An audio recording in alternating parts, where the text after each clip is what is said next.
Right then, alternate picking. Now, it's sort of loads of different ways of looking at this, I suppose.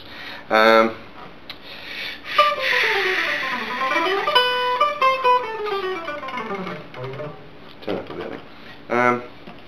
However you hold your hand and hold your pick, there's millions of different sort of opinions about that, but some people say you should hold it very lightly. Some people say you should do this, and some people whatever. I hold my hand really tight, hold the pick really tight, and all the motion comes from the forearm, as it were.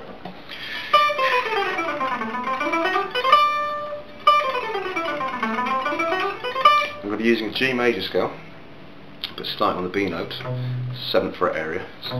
So 7th fret, 8, 10, next string down, 7, 9, 10, next string down, 7, 9, 10, next string down, 7, 9, next string down, 7, 8, 10, next string down, 7, 8, 10. No slurs, no slides, no hammer-ons, no pull-offs, nothing like that. Just playing up and down vertically, just to get the motion right. Once you've got the scale,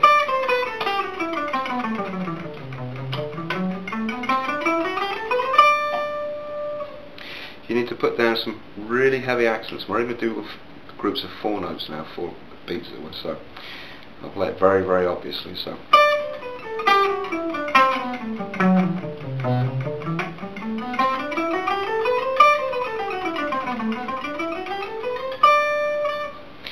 And obviously, sort of, without working with the metronome to start with, just sort of practicing your accents, as it were. You start with a downstroke, so down, up, down, up, down, up.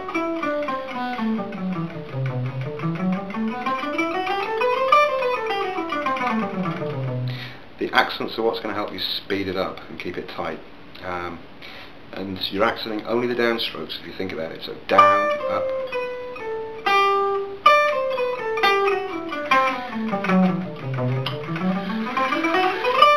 Okay?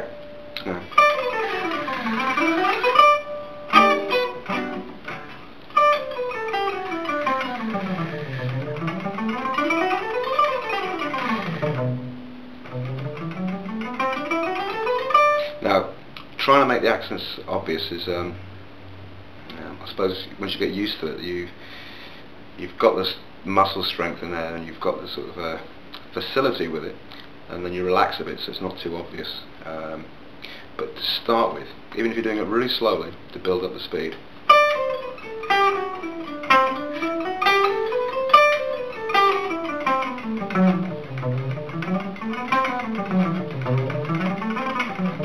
Okay, so that's all in with that area there. Now there's no changing direction, no skipping notes. This is basically one note after the other in the scale.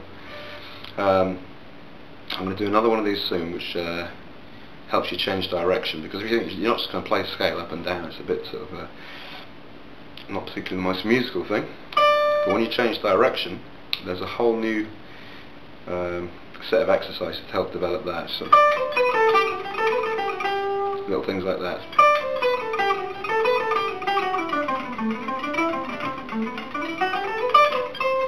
Also sequences and everything else. I can do something on that. But just to get you started then, the alternate picking. Downstroke, upstroke. Now if you want to, I lock my hand up. As I said, I keep that pretty much straight to the strings. Keep the pick pretty much straight to that, and there's not much hanging down at all.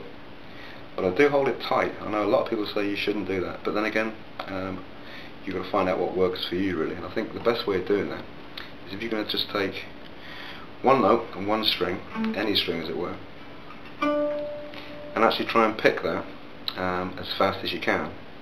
You probably think if you're holding it very loose and your hands are like this, I can't do it very well. I can't do it with my thumb at all. It's just, it doesn't seem one would do that. So I wanted to play that fast to see how fast I could do it. Then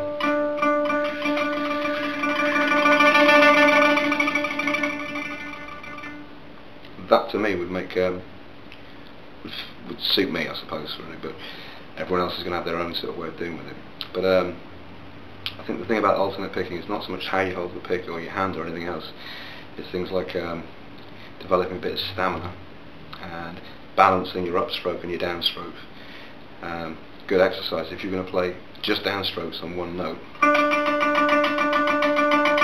You get a certain amount of speed, and if you tried the upstroke and did just the same thing, you know, it's not as powerful. So therefore, for my own sake, what I do is maybe just sit down and practice just upstrokes to strengthen them.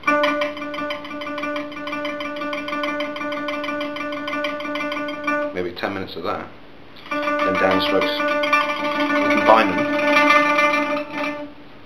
and that way it's sort of trying to sort of balance the upstroke and the downstroke, so neither one is stronger than the other. I mean, I don't think it's possible to do it completely, but definitely sort of like strengthening the upstroke is probably the best thing to do.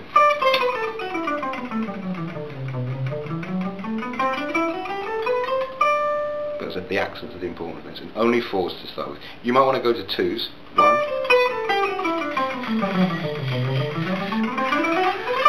or even 8s again. All groups are sort of 4s really. 1, 2, 3, 4, 5, 6, 7, 8. That sort of stuff. But 4s are a nice sort of thing because you can fit in with lots of different stuff. So